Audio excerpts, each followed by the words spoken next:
नमस्कार माझ्या शेतकरी मित्रांनो, मी विद्यासागर रावणगावे. आज या माझ्या स्वतःच्या शेतामध्ये आले मल्टीप्लेअर जे यूज केलं आहे. आणि मी अनेक शेतकऱ्याला सांगतो की बाबा मातीमध्ये आपल्या मल्टीप्लेअर गेलं पाहिजे. गेल्या वर्षीपासून ह्या ठिकाणी मिरची लावतो आणि मिरचीमध्ये गेल्या वर्षीसुद्धा या ठिकाणी मल्टीप्लेअर वापर होता आणि याही वेळेस मी मल्टीप्लेअरची फवारणी केली. त्याचा अद्भुत असं रिझल्ट भेटले आहे. अनेक शेतात बघतो तर डबल ते पीक येत नाही, पण हे मल्टीप्लेअर असं आहे की तेच पीक आणि तेच प्रोडक्ट डबल वापरल्यामुळे उत्पादन डबल होतो. तुम्ही या ठिकाणी पाहू शकता, या ठिकाणी मिरच्या किती लागलेली आहे तुम्ही या ठिकाणी बघू शकता. हे पानं जितके आहेत का, पानं एवढे मिरची आहेत, पानं जितके आहेत तितके.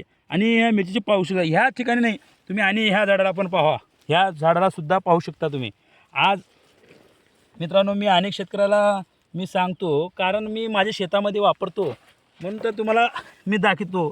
हे बघा, इकडं बघा, ह्या ठिकाणी बघा मित्रांनो. जर आज बैठलो तर अनेक प्लॉट ह्या सीझनमध्ये, आज तारीख जर बैठलं तर 17 ऑगस्ट 2024 आहे. तर अनेक ठिकाणी या ठिकाणी काही प्लॉटाचं नुकसान होऊन गेलं आहे. पण ह्या प्लॉटाचं मल्टीप्लेअर वापरल्यामुळे काहीच रोग नाही. हे पाहू शकता तुम्ही.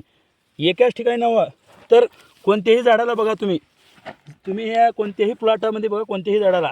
आणि ह्याच्यावर बघा तुम्ही, ह्या ठिकाणी वरल्या ठिकाणी व्हिडिओ बघा. या ठिकाणी मी म्हणतो मल्टीप्लेअर वापरल्यामुळे पानं मोठी होतात, पानं मोठी झालेली आहेत. आणि बघा तुम्हाला हे वरल्या बाजूने मिरच्या दिसतच नाहीत. कारण काय, पानं वाढतात मग आम्ही सांगतो मल्टीप्लेअर वापरून. पानं वाढले म्हणजे ती काय म्हणतात, अन्न प्रक्रिया जास्त खातो झाड पीक. ते अन्न प्रक्रिया जास्त खाल्ल्यामुळे फळसुद्धा जास्त लागले आहेत. मित्रांनो तुम्हाला त्यामुळेच म्हणतो की जेणेकरून तुम्ही मल्टीप्लेअर वापरा. या ठिकाणी संजीवनी आपल्याला सापडले आहे. तुम्ही जास्तीत जास्त वापरून याचा फायदा घ्या आणि तुमची हळूहळू शेती ऑर्गॅनिक करा. तुम्ही बघा, हे फळं लागण्याची पद्धत बघा, ह्या ठिकाणी किती लागलेली आहेत. झाड तर छोटेचे. हां, झाडाची हाईट झाली नाही, पण तुम्ही फळं पाहू शकता. या ठिकाणी जितके पान आहेत तितके फळ आहे.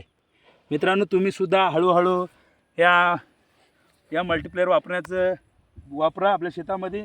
आणि हे एकाच पिकाला नाही, मिरचीलाच किंवा वांग्यालाच किंवा इतर काय आपल्या सोयाबीनला, उडदाला, मुगाला नाही, सर्व शेतासाठी, सर्व पिकासाठी एकमात्र उपाय आहे मल्टीप्लेअर वापरा आणि आपलं उत्पादन वाढून घ्या. मी विद्यासागर रावणगावे, भेटूया पुढल्या व्हिडिओमध्ये. धन्यवाद.